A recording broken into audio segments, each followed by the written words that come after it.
Eagles to win the conference, plus 300. Lions, plus 425. So that's their formidable competition as far as the odds. And then you slide down to the Niners, plus 800. The Commanders and the Rams, plus 900.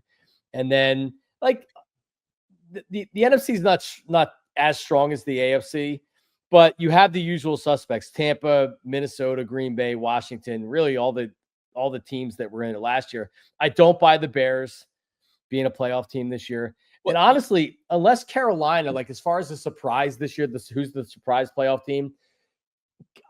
Is Carolina take that jump? Right? Does they take a jump? I'm not sure if it's that jump, but I think they take a jump. So there's who else other than the Cowboys or the Bears could make you had mentioned the Cardinals before. Yeah, the Cardinals are intriguing. So it's funny too, you bring up those numbers. What that tells me is the Eagles are pretty heavy favorites to go back to the Super Bowl. Yep.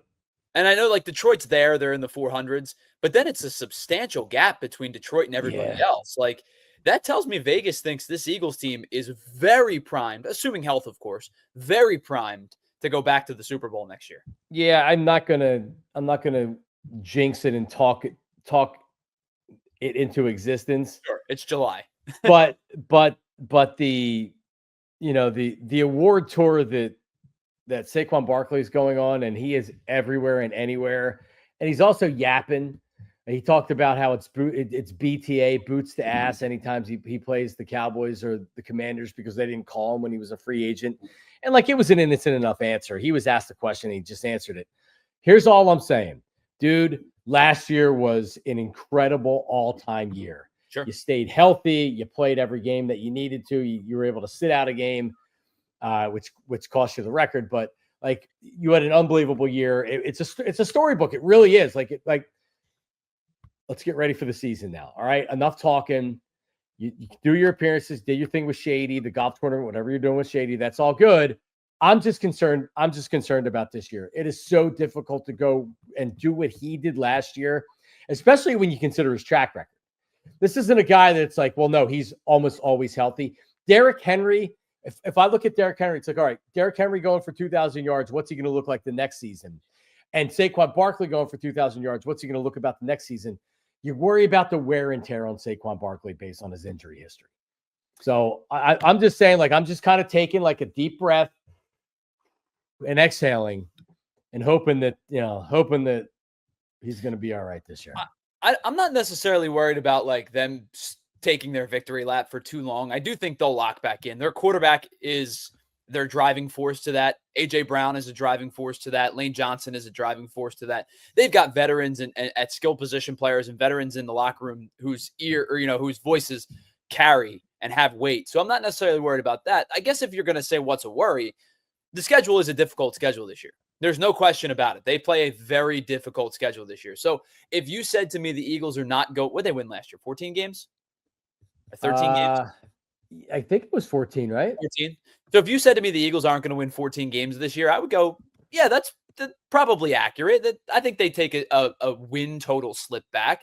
But I think if you telling me like a win total slip back goes from 14 to 12, that's probably where I would have them sit, somewhere in that 12 range, which still to me is probably good enough to A, win the division, and B, be a pretty high seed, and C, not give me any kind of concerns over the team that they're going to be.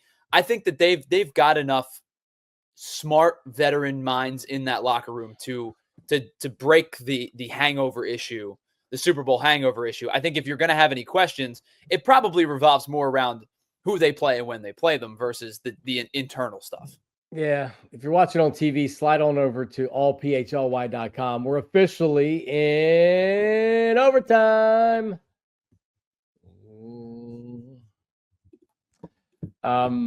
Yeah, it's just, I'll just leave it like this because ultimately we're going to find out how they do. But think about where Saquon Barkley was last year. He felt disrespected by the Giants. He couldn't wait to sign with the Eagles. It was a thing of beauty. He was so pissed and he was so happy to rub it in the Giants and he signed with the Eagles and goes into training camp, has an unbelievable year. Like the amount that you have to prove and kind of like what's on your shoulders, which is just like, man, like I'm going to shove it up their butt. I like you have so much to play for. You're training harder. You're like, man, I'm going to win and I'm going to show the Giants and I'm going to put up a career year. And not that Saquon's not training this year. The guy's in unbelievable shape. All I'm saying is when you reach the top of that mountain and now you're a champion, you don't realize what you're doing, but it's so easy to think that you're going to be able to do it again.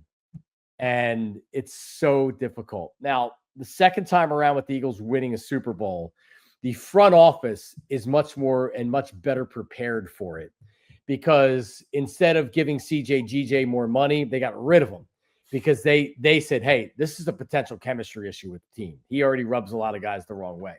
So they got rid of him. So Howie Roseman, I think, has done a really good job in keeping it fresh and getting rid of some guys that maybe he thought were going to be a problem.